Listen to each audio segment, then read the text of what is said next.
Hola a todos, en esta ocasión vamos a hablar sobre los trastornos hipertensivos del embarazo. Vamos a iniciar la plática con la presentación de un caso clínico. Tenemos una paciente de 41 años de edad, segunda gesta con un parto previo. Acude a la primera visita de control prenatal a las 14 semanas, en donde se hace diagnóstico de un embarazo gemelar bicorial, el cual fue por fertilización in vitro, con una TA de 165/68, un índice de masa corporal de 40 y como antecedente de importancia tiene un embarazo previo complicado con preeclampsia a las 33 semanas que requirió un parto pretérmino. En su segunda visita de control prenatal a las 28 semanas de edad gestacional, se perdió obviamente en un intervalo entre las 14 y las 28, ingresa con una TA de 120/70 y sin presencia de proteínas en la orina. En su tercera visita a las 30 semanas de edad gestacional, con una TA de 142/84, no hay evidencia de proteinuria y presenta cefalea que no responde a los fármacos, por lo cual es enviada a valoración obstétrica. 2 horas de observación posterior, también se puede identificar edema, además persiste la cefalea con una tensión arterial sistólica de 152, diastólica de 96 milímetros de mercurio, exámenes de laboratorio normal y registro cardiotocográfico de ambos fetos normales. Se hace el diagnóstico en este momento de hipertensión gestacional y se egresa con manejo domiciliario con alfa-metildopa 500 miligramos cada 24 horas y paracetamol cada 6 horas. Se indican los datos de alarma y se da cita en una semana. 2 días después de que la paciente fuera egresada del hospital, ingresa a sala de urgencias nuevamente posterior a haber sufrido crisis convulsivas en su domicilio. Al término de esta plática vamos a poder identificar cuál habría sido el manejo más apropiado de esta paciente y cómo ciertos datos, independientemente de que no haya proteinuria, ciertos datos clínicos nos van a estar hablando de un trastorno hipertensivo del embarazo mucho más complicado o en una fase más avanzada que solamente una hipertensión gestacional. Dentro del contenido vamos a revisar la definición de los trastornos hipertensivos, la epidemiología, los factores de riesgo, la clasificación, la fisiopatología, si hay o no forma de prevenirlos y cuáles serían las recomendaciones finales. Definimos la hipertensión arterial en el embarazo como una presión arterial mayor o igual a 140 milímetros de mercurio la sistólica o la diastólica mayor o igual a 90 milímetros de mercurio en al menos 2 ocasiones y por un intervalo de 4 a 6 horas después de la semana 20 de gestación en mujeres conocidas como normotensas. Esta definición en años recientes ha ido cambiando un poco. Ahora se intenta hacer este intervalo mucho más corto. En lugar de que sean de 4 a 6 horas, se ha sugerido que este intervalo podría ser de 15 a 20 minutos entre una presión y otra. Sin embargo, por consenso general actual, vamos a seguir tomando este intervalo de 4 a 6 horas. Es importante recalcar que solo se han identificado casos de preeclampsia con menos de 20 semanas en pacientes que tienen una enfermedad trofoblástica gestacional o que presentan hidrops fetal. Dentro de las modificaciones que se han hecho a la hipertensión durante el embarazo, en años previos se consideraba la presencia de edema como un signo cardinal para el diagnóstico de preeclampsia. Así como también se consideraba como hipertensión la elevación de 15 milímetros de mercurio en la presión diastólica y de 30 milímetros de mercurio en la sistólica. Así como igualmente se consideraba la presencia de proteinuria de forma necesaria para hacer el diagnóstico de preeclampsia. Sin embargo, desde el año 2011, los primeros 2 criterios de la diferencia de presión arterial de 15 y 30 así como la presencia de edema, han sido dos datos que se han eliminado de los criterios para diagnóstico de preeclampsia. Y desde el año 2013 se ha eliminado la necesidad de tener proteinuria como un criterio para diagnóstico de preeclampsia. Es decir, nos vamos a quedar únicamente con la definición de la diapositiva anterior. Dentro de la epidemiología sabemos que las enfermedades hipertensivas van a complicar en general el 2 al 8% de los embarazos en los países desarrollados y hasta el 10% de los países en vías de desarrollo. Se va a presentar de 5 a 6 veces más en pacientes primigestas adolescentes y del 15 hasta el 25% de las pacientes inicialmente clasificadas como hipertensas gestacionales van a progresar a preeclampsia. La recurrencia de esta presentación es del 20 a 50% cuando ha existido alguna forma de preeclampsia en embarazos anteriores y se asocia al 19% de nacimientos pretérmino y 12% de fetos con restricción del crecimiento intrauterino. Tenemos pues que en general a nivel mundial es indispensable combatir las tres principales causas de muerte materna. La primera, hemorragia; la segunda, desórdenes hipertensivos; y la tercera, sepsis. Sin embargo, en este orden se presentan principalmente en los países subdesarrollados o en vías de desarrollo, sobre todo en el continente africano. Sin embargo, si revisamos las estadísticas de Latinoamérica y el Caribe, sabemos que los desórdenes hipertensivos durante el embarazo tienen el primer lugar de causas de muerte materna en una revisión sistemática que se hizo en el 2006, con un 25% de todas las muertes maternas que ocurren en un año. Es por eso que requiere un abordaje oportuno, un manejo, un diagnóstico y una finalización del embarazo de manera oportuna para evitar llegar a tener una muerte materna. Dentro de la clasificación de los desórdenes vamos a tener 4 grandes grupos en donde vamos a encontrar hipertensión gestacional, hipertensión crónica, la hipertensión crónica con preeclampsia agregada y un síndrome de preeclampsia-eclampsia. Dentro de los factores de riesgo tenemos muchos que han sido descritos, sin embargo se han visto principalmente asociada la edad materna mayor a 35 años con el hecho de tener una mayor probabilidad de un desorden hipertensivo durante el embarazo, así como la presencia de enfermedad cardíaca previa a la gestación e igualmente tener alguna otra enfermedad o patología de base, como por ejemplo lupus, alguna enfermedad renal, hipertensión crónica, que puedan eventualmente condicionar un estado de hipoxia per se en la paciente que durante el transcurso del embarazo pueda generar una mala placentación y por ende desarrollar un trastorno hipertensivo.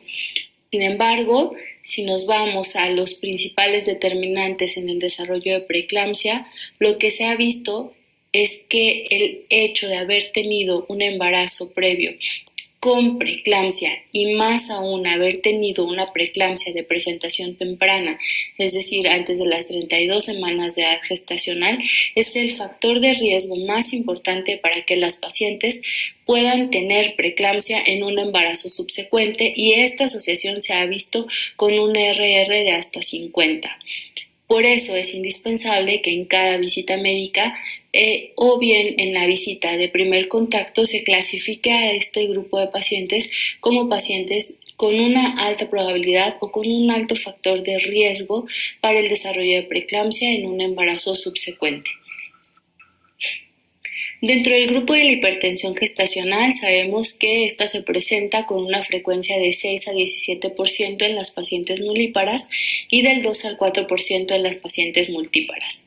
Se va a definir como la presencia de hipertensión de reciente aparición después de la semana 20 en el embarazo y en ausencia de proteinuria significativa demostrada por una recolección de orina de 24 horas. ¿Cómo definimos la proteinuria significativa? Esta se define como una proteinuria mayor o igual a 300 miligramos en 24 horas o si en nuestro hospital no tenemos el recurso de una proteinuria, de hacer una recolección de orina de 24 horas para cuantificar proteínas, pudiéramos obtenerlo con una tira de uroanálisis y esta proteinuria significativa sería igual o mayor a una cruz en una tira, o bien pudiéramos sacar una relación o un índice proteinuria-creatinuria en donde la significancia va a estar dada al obtener un índice igual o mayor a 0.3. Puede ser la hipertensión gestacional una etapa temprana de preeclampsia. Por eso, estas pacientes se recomienda que deben ser vigiladas muy estrechamente, ya que existe el riesgo de que evolucionen a preeclampsia, incluso a las formas más severas de la enfermedad, es decir, de todas las pacientes que inicialmente se clasificaron como hipertensión gestacional, hasta el 46% de ellas van a evolucionar a preeclampsia, prácticamente la mitad de todas. Y esto es lógico porque dentro de la evolución natural de la enfermedad, el estadio en donde empiezan primariamente es como una hipertensión gestacional y posteriormente va evolucionando a preeclampsia, preeclampsia con datos de severidad, eclampsia y síndrome de Gel. ¿Qué posibilidades tenemos ante el diagnóstico de haber hecho o haber clasificado a una paciente como hipertensa gestacional? Bueno, hay 3 opciones.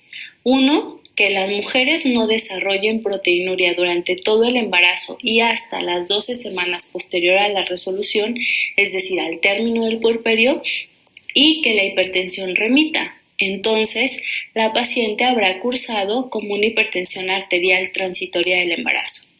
La otra posibilidad es que esta paciente persista con hipertensión hasta después de las 12 semanas posteriores a la resolución, y en este contexto este grupo de pacientes se van a clasificar ya como pacientes con hipertensión arterial crónica que iniciaron o que manifestaron la enfermedad posterior a la semana 20 del embarazo y que van a requerir tratamiento independientemente de haber concluido la gestación.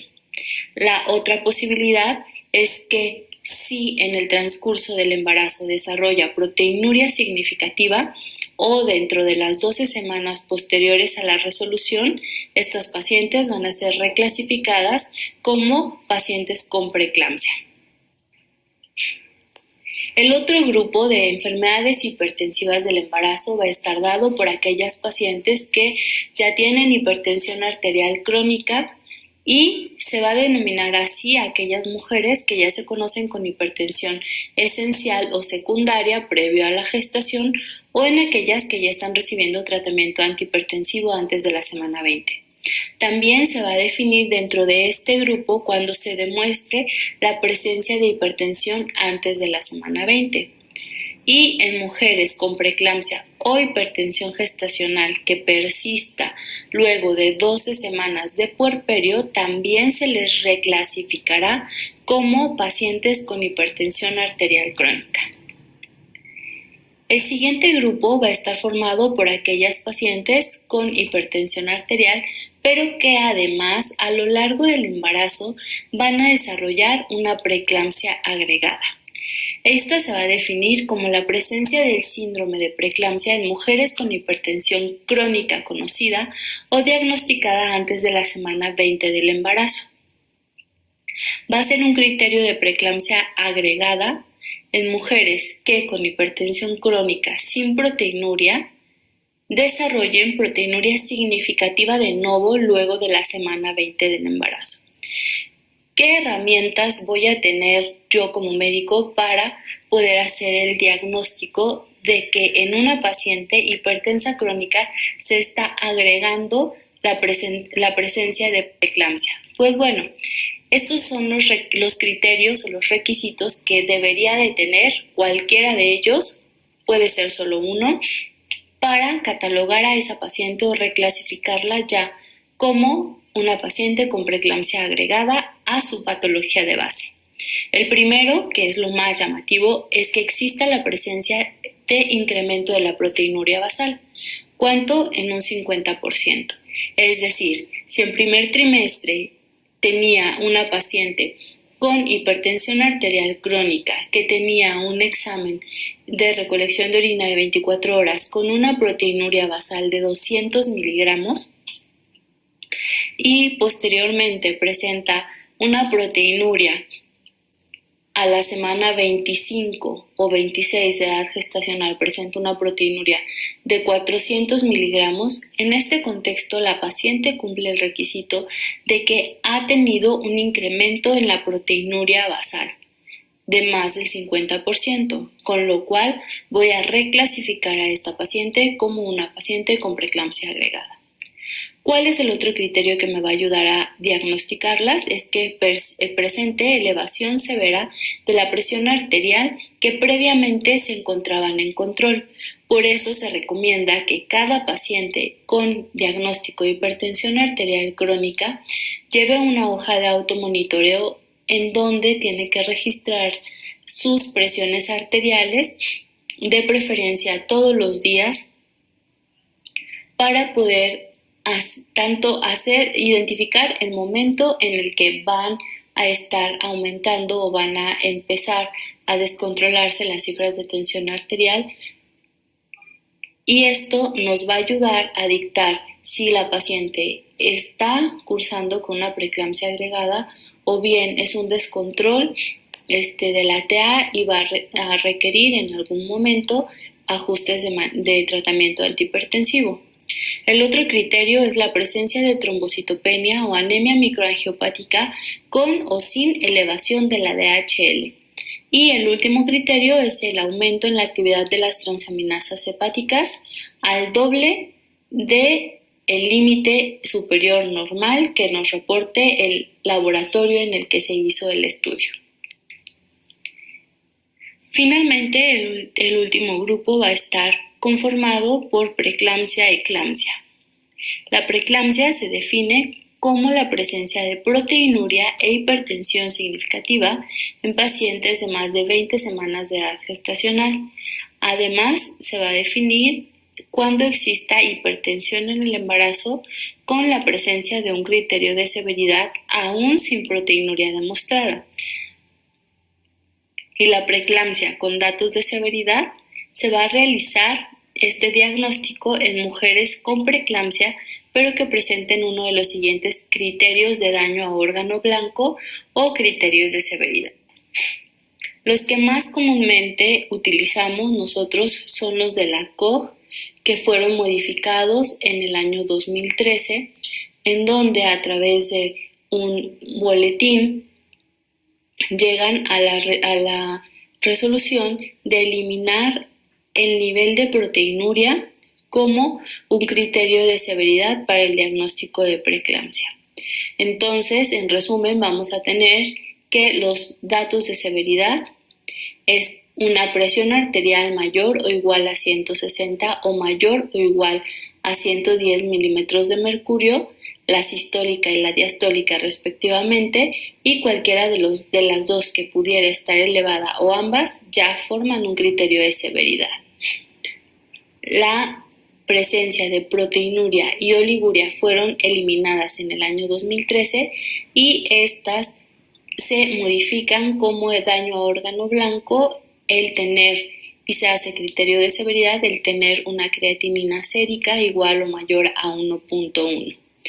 Un recuento plaquetario menor a 100.000 células también es un criterio de severidad, así como elevación al doble de las transaminasas hepáticas. Igualmente, la presencia de cefalea persistente, síntomas visuales o dolor en epigastrio y presentar edema pulmonar. La restricción del crecimiento intrauterino igualmente fue eliminada de los criterios de severidad. El mecanismo fisiopatológico de la preeclampsia se basa en el hecho de que existe desde las primeras semanas de embarazo una invasión del trofoblasto hacia las arterias espirales de manera anómala. En este gráfico podemos observar cómo en condiciones de una placentación normal, lo que hacen las células trofoblásticas es romper tanto la capa media como la íntima de las arterias espirales. En estas dos capas de estos vasos vamos a encontrar todos los receptores neuroendocrinos que hacen que el vaso responda a sustancias que van a llevar a cabo funciones de contractilidad y relajación. Entonces, si el trofoblasto rompe las capas medias e íntima, este vaso durante el embarazo en condiciones normales lo que va a hacer es que no va a responder a los factores neuroendocrinos habituales de contractilidad y relajación, y entonces va a ser un vaso con una luz muy amplia, así como también va a tener un alto flujo y la presencia de una baja resistencia. Al tener esta función, evidentemente va a llevar muchísima más sangre al espacio intervelloso, lo cual va a permitir que se oxigene más tanto el espacio intervelloso y que de esta manera pueda el feto extraer la cantidad de oxígeno suficiente para llevar a cabo todas sus funciones y su crecimiento, y además la placenta, al ser una placenta funcional, va a tener un balance angiogénico adecuado. Sin embargo, en condiciones anormales lo que ocurre es que existen condiciones inadecuadas para que el trofoblasto destruya la capa media e íntima de estas arterias espirales. Como les comenté hace un rato, en estas capas vamos a encontrar toda la sensibilidad de los vasos para los factores neuroendocrinos de contractilidad y relajación. Entonces, si tenemos la preservación completa o intacta de estas dos capas del vaso, lo que vamos a tener durante el embarazo es un vaso que tiene una alta resistencia porque es sensible a todos los factores neuroendocrinos y que por lo tanto va a llevar una cantidad de flujo disminuida. Esto como consecuencia nos va a traer una disminución en la cantidad de oxígeno en el espacio intervelloso, así como también incapacidad del feto para poder extraer esa cantidad de oxígeno y llevar a cabo todas sus funciones de crecimiento. Y además, dentro de la placenta habrá un desbalance de factores angiogénicos y antiangiogénicos. En esta gráfica se observa que este desbalance de factores angiogénicos y antiangiogénicos nos van a condicionar durante el embarazo un daño endotelial materno y un daño a la célula endotelial. En condiciones normales, en el embarazo hay un aumento progresivo de las concentraciones de factor de crecimiento placentario. Este factor de crecimiento placentario nos va a permitir que se lleve a cabo la angiogénesis de manera normal en la placenta, es decir, que los vasos que conforman la vellosidad de la placenta van a tener la capacidad de ser más largos y de ser funcionales, dada la presencia o el aumento del factor de crecimiento placentario, que en esta gráfica se representa como PGLF. Sin embargo, en condiciones anormales con presencia de preeclampsia, lo que va a ocurrir es que este factor de crecimiento va a estar muy disminuido. Al estar disminuido este factor de crecimiento, va a aumentarse contrariamente un factor antiangiogénico, que es la porción soluble del receptor FLT1.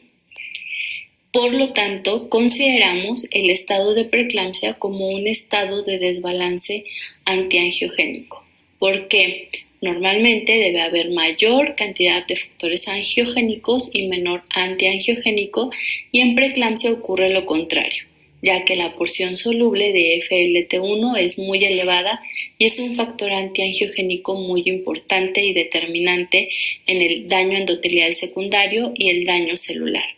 Este daño endotelial va a estar generándonos más adelante en el embarazo una disminución en la cantidad de óxido nítrico, así como también un aumento en la cantidad de citocinas proinflamatorias que nos van a estar condicionando agregación plaquetaria, aumento en la cantidad de tromboxano, así como también aumento en la concentración de trombina, y esto como resultados finales nos va a dar una disminución en la perfusión tanto a nivel placentario como a nivel de ciertos órganos maternos que van a hacernos o a generarnos un síndrome de preeclampsia-eclampsia.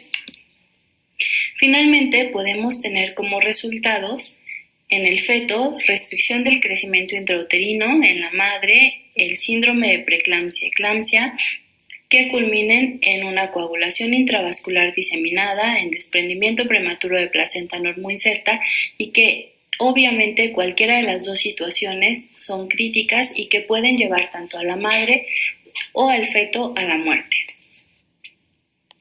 Dentro de las medidas de prevención que se han descrito, sabemos ahora que tanto la vitamina C y la vitamina E no se ha probado su efectividad, que teóricamente, por ser vitaminas antioxidantes, pudieran ayudarnos en disminuir la cantidad de radicales libres a nivel materno y a nivel fetal, y con esto disminuir la lesión endotelial. Sin embargo, no se ha probado que sean efectivas para la prevención ni el tratamiento de este síndrome.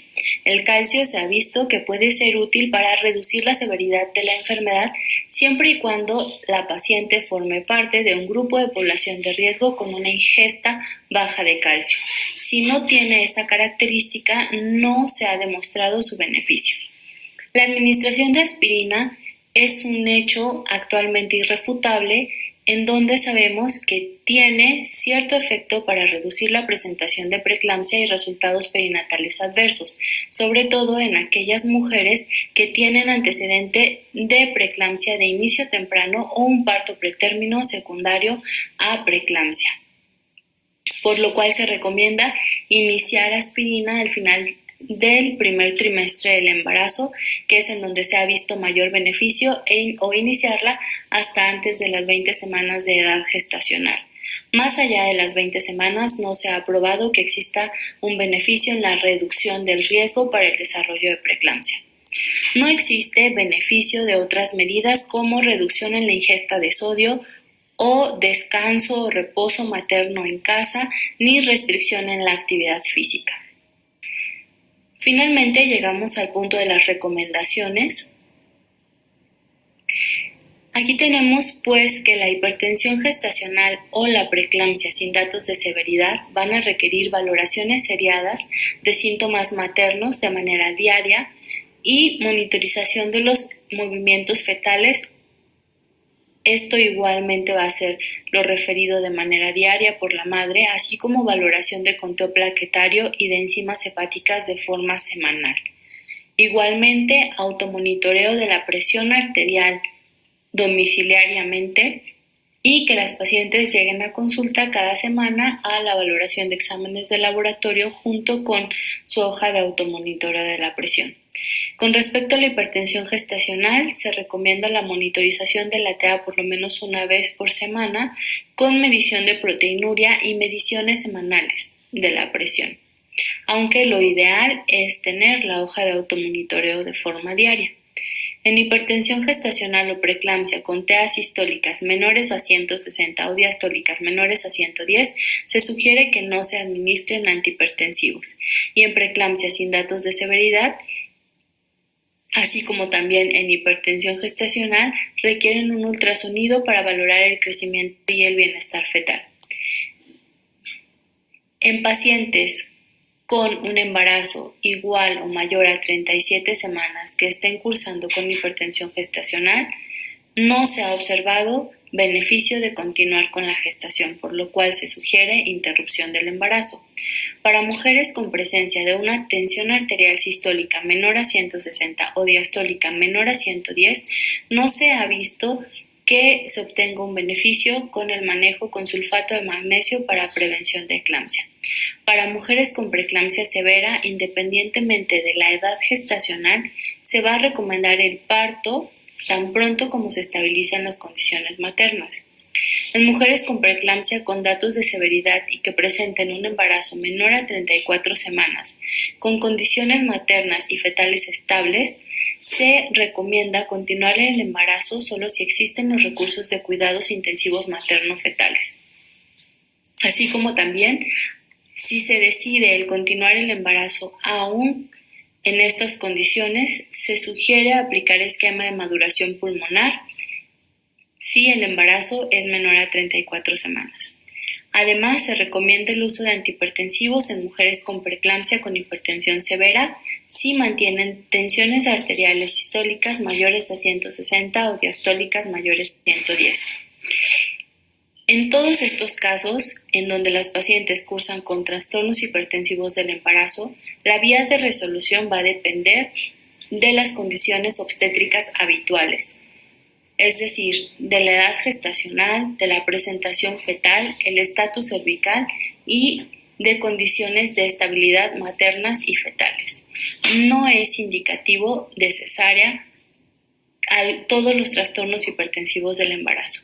Además, se va a recomendar administración de sulfato de magnesio en pacientes con eclampsia, así como también en pacientes con preeclampsia severa durante el parto, posparto, incluido la cesárea, para prevenir eclampsia. Y se recomienda el uso de bloqueo neuroaxial, ya sea subaracnoideo o peridural, para el manejo de estas pacientes obstétricas. Se debe monitorizar a las pacientes con preeclampsia, con hipertensión gestacional o preeclampsia agregada por lo menos 72 horas posparto y después a los 7 o 10 días y al final del puerperio o antes en mujeres que presenten síntomas. En mujeres con hipertensión posparto persistente con TEAs sistólicas mayor a 150 o diastólicas mayores a 100, en al menos 2 ocasiones en periodos de 4 a 6 horas, se va a recomendar el uso de antihipertensivos. Se recomienda además el tratamiento antihipertensivo en mujeres con hipertensión crónica con sistólicas mayores a 160 o diastólicas mayores a 105. En pacientes embarazadas hipertensas crónicas sin evidencia de daño a órgano blanco y con sistólicas menores a 160 y diastólicas menores a 105, no se sugiere porque no se ha observado beneficio del uso de antihipertensivo. Para aquellas mujeres en tratamiento con antihipertensivo se sugieren tener las metas de sistólicas entre 120 a 160 y diastólicas entre 80 a 105 milímetros de mercurio. Para el manejo inicial de mujeres hipertensas crónicas se sugiere solamente el uso de 3 antihipertensivos que pudieran ser labetalol, nifedipino y alfa-metildopa sobre cualquier otro antihipertensivo. Para mujeres hipertensas crónicas no complicadas, en el embarazo no se recomienda el uso de IECAs, de bloqueadores de receptores de angiotensina, inhibidores de renina, antagonistas de receptores de mineralocorticoides, ni tampoco está recomendado su uso en edad reproductiva. Finalmente, se va a recomendar parto tan pronto como ocurra la estabilización materna, independientemente de la edad gestacional o bien del beneficio completo de los esteroides, en mujeres con preeclampsia que presenten hipertensión cerebral incontrolable, que presenten eclampsia, edema agudo de pulmón, desprendimiento prematuro de placenta, coagulación intravascular diseminada o un estatus fetal desalentador. Las mujeres que han tenido un embarazo con preeclampsia se ha visto que tienen un riesgo incrementado de enfermedad cardiovascular, tanto de enfermedad vascular cerebral como de enfermedad coronaria. Por lo tanto, las guías actuales nos van a recomendar que estos pacientes lleven un seguimiento más estrecho, tanto con evaluación anual de la tensión arterial, medición de lípidos, glucosa en ayuno e índice de masa corporal. Así como posterior a la resolución del embarazo, 12 semanas después, se recomienda volver a realizar una recolección de orina de 24 horas para determinar la proteinuria con la que se están quedando de manera residual y si es que estas pacientes pudieran ser candidatas para algún otro tipo de terapia dado el deterioro de la función renal.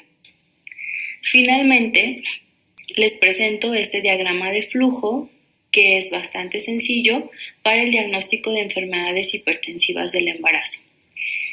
Inicialmente vamos a partir de que existe hipertensión arterial con la definición que ya les había comentado inicialmente, una sistólica mayor a 140 o una diastólica mayor a 90 milímetros de mercurio. Si el embarazo es menor a 20 semanas, estamos en el contexto de una hipertensión arterial crónica y corresponderá saber si es esencial o si es secundaria y estudiar cuál es la causa de presentación de esta hipertensión secundaria. Si el embarazo no es menor a 20 semanas, o sea, mayor, entonces vamos a tener que determinar si existe proteinuria o no. En caso de que no exista proteinuria, ya sea por una recolección de orina de 24 horas o por un cociente proteinuria-creatinuria, que es lo más adecuado, entonces estaremos hablando de una hipertensión gestacional. Si existe proteinuria, entonces estamos hablando de preeclampsia de manera indudable. Si en el transcurso del embarazo presenta alguno de los datos de severidad, entonces estaremos hablando de preeclampsia con datos de severidad. Y si en el transcurso de la evolución de la paciente presentara crisis convulsivas, estamos hablando de eclampsia.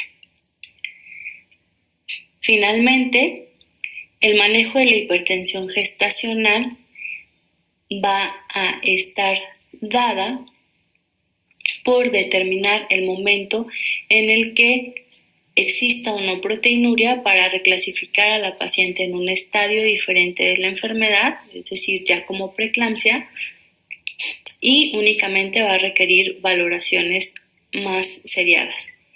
En caso de que sí exista proteinuria y esta paciente pues esté cursando con preeclampsia, pues se va a tener que dar el manejo de acuerdo a las recomendaciones que acabo de mencionar. Muchas gracias por su atención.